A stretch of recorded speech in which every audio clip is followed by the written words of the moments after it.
right, thanks, real quick. Hey, what's up? It's Danaya Azure Radio. You are the fabulous Haley Smalls in the building. Singer, songwriter, performer, amazing artist. So Okay. last time I had to do this queen, it was 2013. Yeah. Oh my goodness. What Yeah. is new with you, Miss Lady? What is new? Oh my goodness. Well, that was a long time ago. So, I mean, a lot has definitely changed and developed. Yeah, I mean, life is good. Just been working a whole lot and very blessed to just do what I love. I've been releasing a lot of music. I've been, spent a lot of time developing more as an artist since then. And yeah, just released an album in December. So excited about that. Yes. So tell us about your new album, like what inspired it, all that kind of fun stuff. Yeah, so Matches was my second album that I released in 2025. When I put out my album, The Cure 4, earlier that year, I wanted to put out a deluxe for that album, actually. And so that's what I was working on afterwards, but it kind of just morphed into a whole new album. And so Okay. that's what Matches turned into. And yeah, it's just inspired by a whole lot of different things, which is kind of just how my music is. It's always just inspired by different things in my environment and stuff like that. So yeah, I really just wanted to continue putting out the vibes. I love it. And the cool thing that I've seen is that you've changed your hairstyle a lot and you have so many different vibes. So what's Yeah. inspired the different looks? I think I've always been the kind of person that just really loves to switch it up. I love it. Yeah, I don't know, I get inspired to just, to try this and try that. So yeah, I think I've just always kind of been that way, and I don't really want to stay the same. Not that there's anything wrong with that, but I'm just one of those people that likes to express myself in different ways, sonically and visually. So I love it. I love it. So out of the new album, what was your favorite song to record and why? well, that's kind of tough. I always have a hard time pinpointing favorites because, well, it's like, I've said this before. An album, like all the songs on your album kind of feel like all your children, and it's like it's almost not right to pick one and say that Right. it's your favorite. But yeah, I mean, Matches obviously was definitely like a big favorite, and that's the Mhm. single off the album, Censor. Little Bit in Love was definitely, I had a lot of love for that one just because it was kind of different in the sense that it was merging genres there a little bit. Um, Right. yeah, I don't know if I could say I have one favorite or a couple favorites. I'll leave that to everybody else. So what has been your favorite performance venue? Because you toured all over the world at this point, so. I actually haven't toured all over the world. It's funny because performing is something I've been really focused on developing my fan base online for a lot of years. And so I did a lot of performing before that, and then I took time to really cultivate that fan base, develop myself as a recording artist, to just develop all of those skills, really figure out where I wanted my music to live and all of that. And so it really wasn't until recently that I started getting back on stage, but it's still something that I'm working towards, getting a tour going. And yeah, but it's in terms of like my favorite experience, was definitely in New York. They showed me a lot of love out there. So that was a really great experience. Yeah, everybody just really showing love to the song, singing all the words, and that was I fire. love it. Super dope, super dope. So when it comes to the energy of New York, explain what made New York so amazing. It was really just, the love and the support. They don't hesitate to really show you their love for your music. And I think for me, when you spend a lot of time cultivating an online fan base, you see the numbers and you see the love and the comments, and I respond to a lot of them, and I respond to all my DMs. So, I know that it's real, and I know that the love is real and the support is real. But when you actually see it in person, live, and you get to touch people and hear their voices, and see them Yes, expressing it in their faces and all of that stuff, it's very different. So absolutely. And yes, she does respond to her. I think people don't understand why that's important, right? When you're an artist, Oh, yeah. it's about building a connection with your fan base. Mhm. Yeah, And absolutely. I think a lot of people don't understand that independent artists need to have Mhm. that connection with their fans, Absolutely, and 100%. it's important, Absolutely. because Yeah. I was able to reconnect with her. Yeah, Oh, yeah. because I was able to reconnect with When I you. was Oh, sorry to cut you. I think you're echoing a little. What'd you say? Yeah, great. I was able to reconnect with you on Instagram because I saw some of your Mhm. music and I was like, "Let's see what she's doing." Yeah, yeah, yeah. Yeah, for sure. It was really dope, even when you're just in public, sometimes you get people just showing love, and it's just a great experience to be able to connect with people in that way. So, Most definitely, most definitely. So, if you could have a collab with anyone living or dead, who would it be and why? living or dead, that's tough. I think collaboration is interesting because you can have your favorite artist, but it doesn't necessarily mean that everything's going to come together the way that it needs to be collaboration wise. But I mean, some of my favorite artists, obviously growing up, I listened to Michael Jackson, I listened to Janet Jackson, I listened to Erica Badu. I have so much love for her, just even as a person.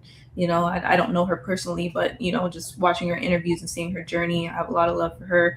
Lauren Hill, Brandy, and then even into some of the newer artists like Rihanna, The Weeknd, SZA, like there's so many dope artists that I would love to Thames that I would love to connect with and just see but I just, even if the collaboration doesn't work, I just have so much love for their contribution to music. Absolutely. Chris So, it Brown. seems like last album that you've kind of you tapped into different genres. Like it seems like that record, "A Little Bit of Love," is more of a country type album. Hmm. Type Hmm. record. So, Hmm. what made you decide to explore different genres and not stay in a box? Hmm. Yeah, I definitely don't like staying in a box when it comes to my creativity at all. Um, it's something that I've always kind of explored. I think, throughout the years, I've gone into a little bit more rap styles, hip hop, um, you know, experimented with a little bit of rock style, country here and there. Obviously, my main base is R&B, and that's kind of like what I grew up on, and that's been my main influence. But I love to mix it up. I think that it's important for me to just be able to express myself in a multitude of ways. And I think that I have a love for music. So, all music is good music to me. So it's like, why not pull from the Mhm. best of every genre? That's just kind of how I feel when I'm creating. Absolutely. So let's have the conversation. So a lot of people are talking about AI and AI artists. What is your feeling regarding AI music artists? I mean, look, I think that when it comes to technology, there's always going to be advancement. And I think that with any technological advancement, there's going to be pros and cons. There's going to be, the good and the bad. So I don't think that anything is inherently good or bad. And I think that AI is really just a tool, and it depends on how you use it. And I think that people can use it in great ways, and I think that people can also use it in harmful ways. You know what I Yes. mean? So for me, I don't see AI replacing, real artists.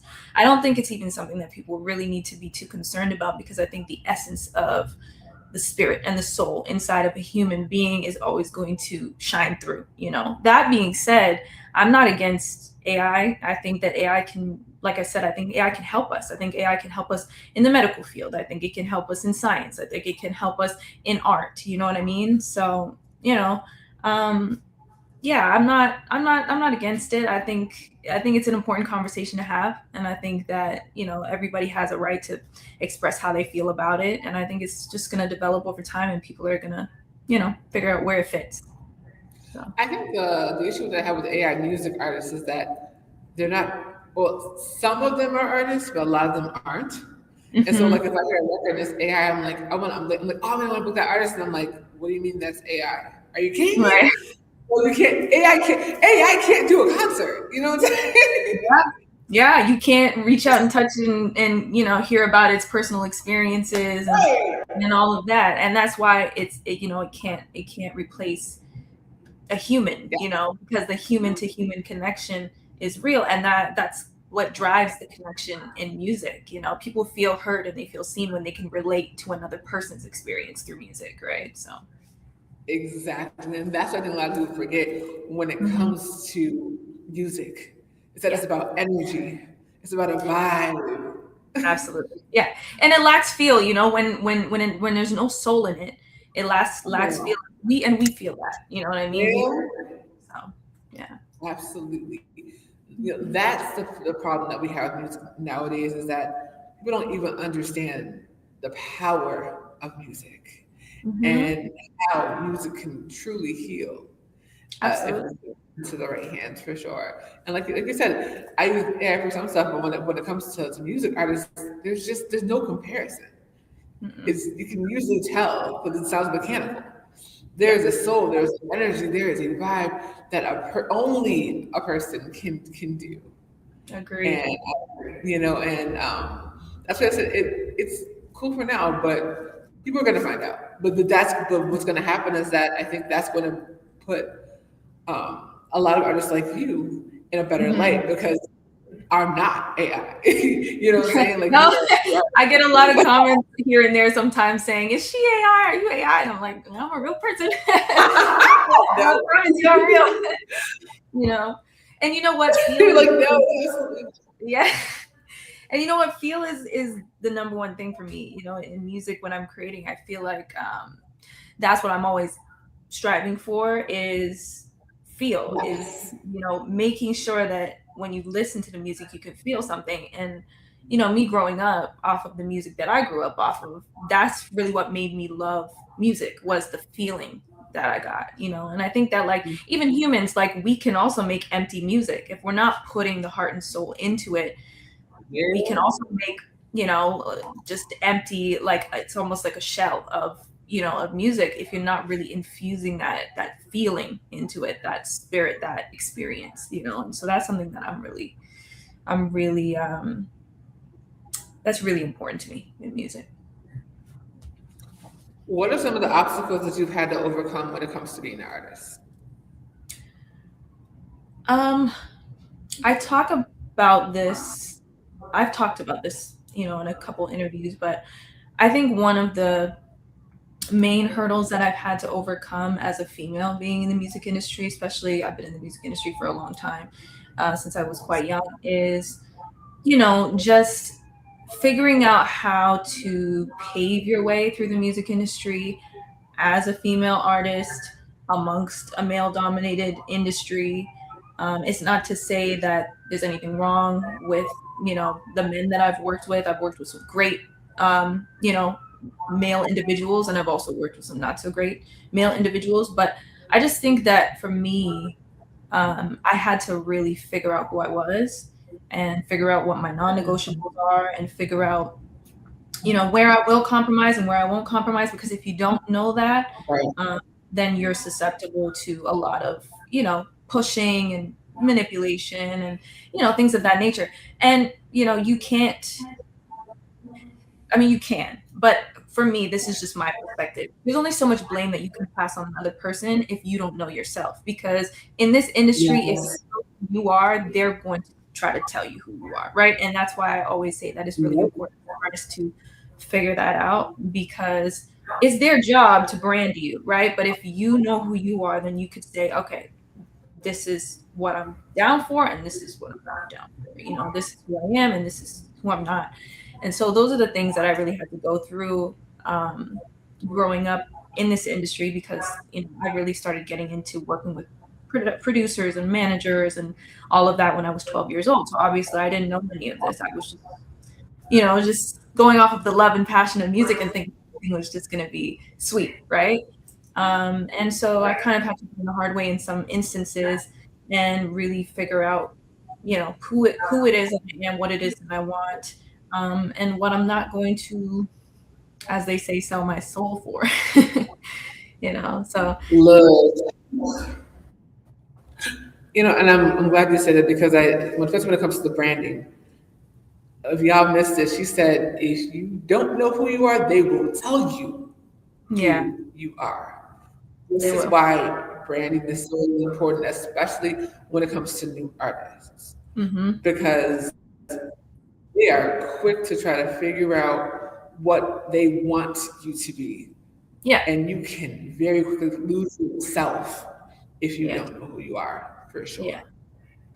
Yeah, you definitely can. And you can get caught up in wanting it so badly that, you let one thing slide, you let another thing slide, you let another thing slide, and then, you're so deep in it, and then, it can start to get to the point where there's too much to lose, and now you're trapped, right? And that's something that I never wanted to be in. Luckily for me, it never got that deep for me, but I definitely, saw a lot of red flags and had to make a lot of tough decisions along the way. And, I've purposely stayed independent for those reasons. It's not that I'm anti label at all or anti support or anything, anything like that. It's just for me, I know what I'm willing to compromise and what I'm not willing to compromise. So, I've just been really blessed to be able to navigate my career in this way and be able to, do what I love and live good doing it. And I really would love for other artists to be able to realize that we can do the same thing. But I do think that that knowledge has come a lot more to the forefront over the years,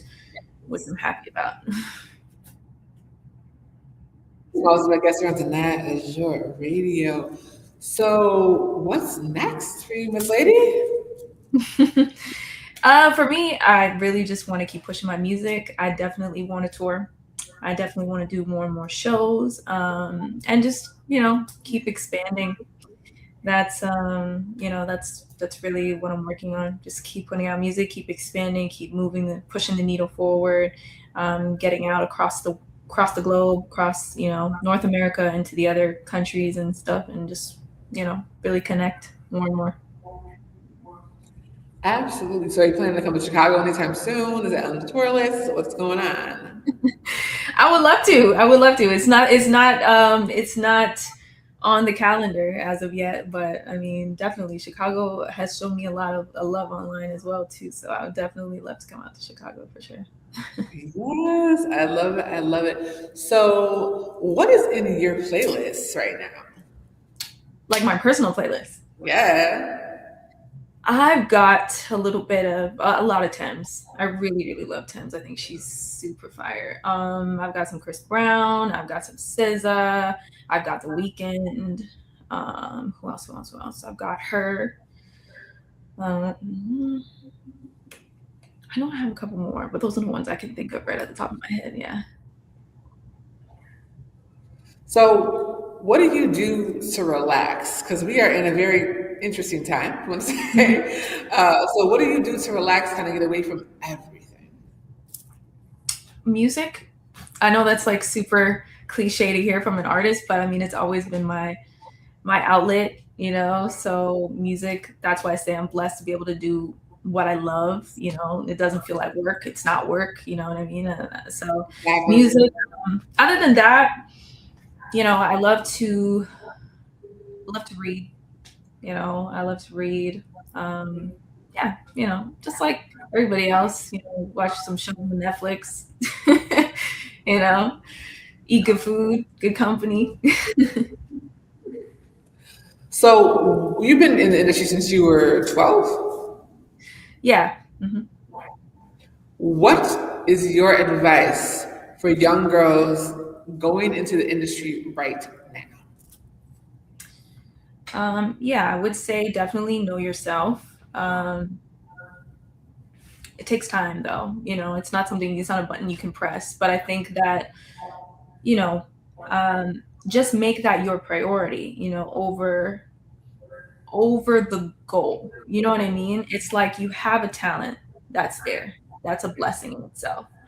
But I think it's important to put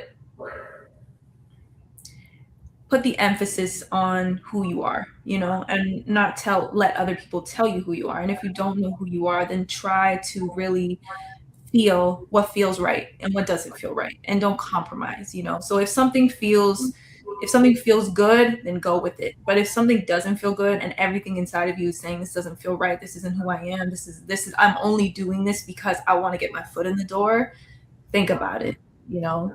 Think twice about it, because that's a whole nother path it's going to lead you down, and you might have regrets later. So I think that's my biggest advice to young females, I mean, and males, because men also go through the same things as well. Women are notoriously targeted, but men also go through a lot of that as well too. So I just think for any artist, any young artist coming up in this industry, um, you got to take the time.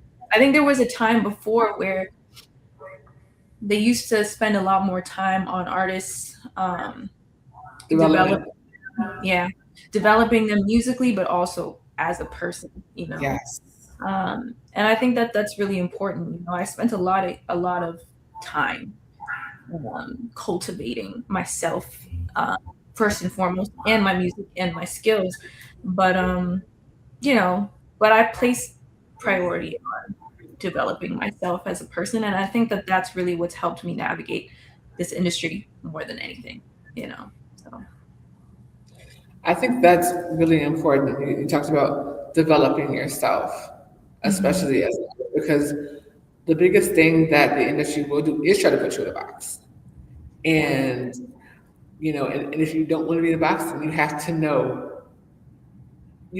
what you want to do. Yeah, You have to know who you want to be and where you want to go with your music. yeah, If you allow people to just dictate everything, you're not going to have fun with it. And if you're yeah. not having fun with the industry, you're not going to want to be there. It's going to feel like work. When it starts feeling like work, that's when it's time to take a break.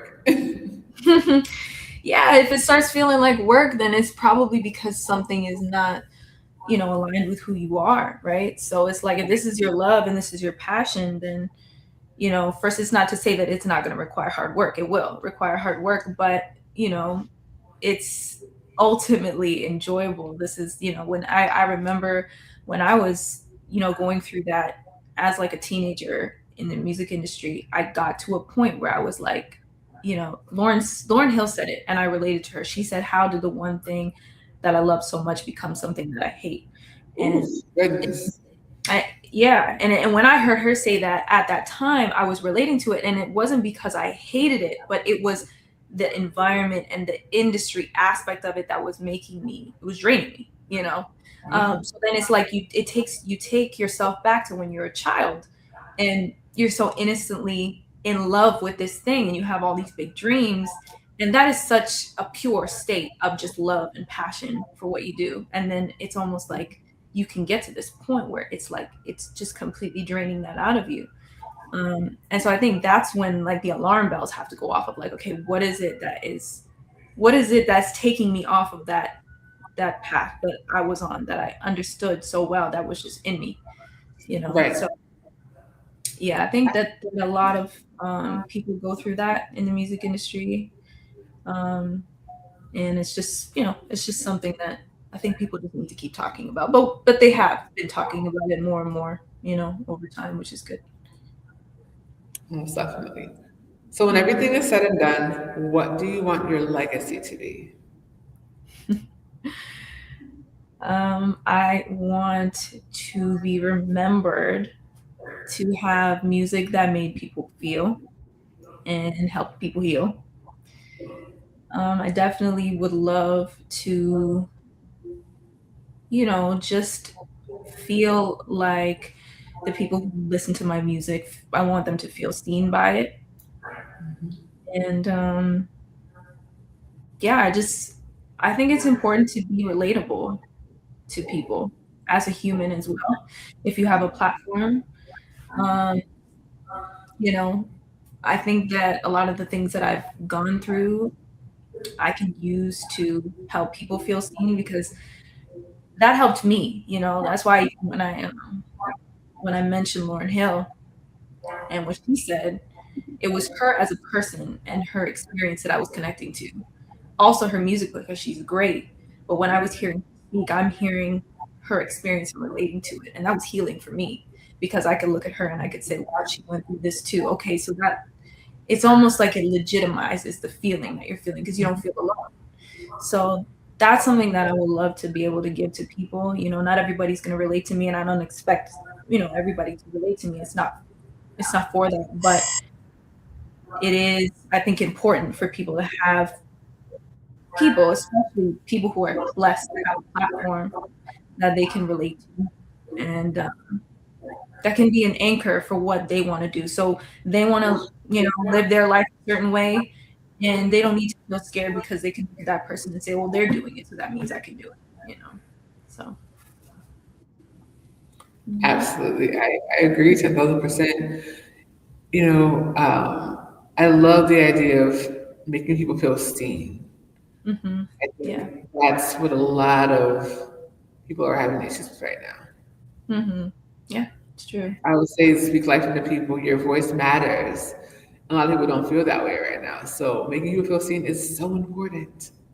Yeah, yeah, it is. It is definitely. We have we have a couple narratives that are running around online in public, and some people relate to them, but then there's other people who don't get to see the other experiences. So I think that's important. Absolutely. Yes, well, go ahead and give your shout outs to let everyone know where they can find you, follow you, and most importantly, book you.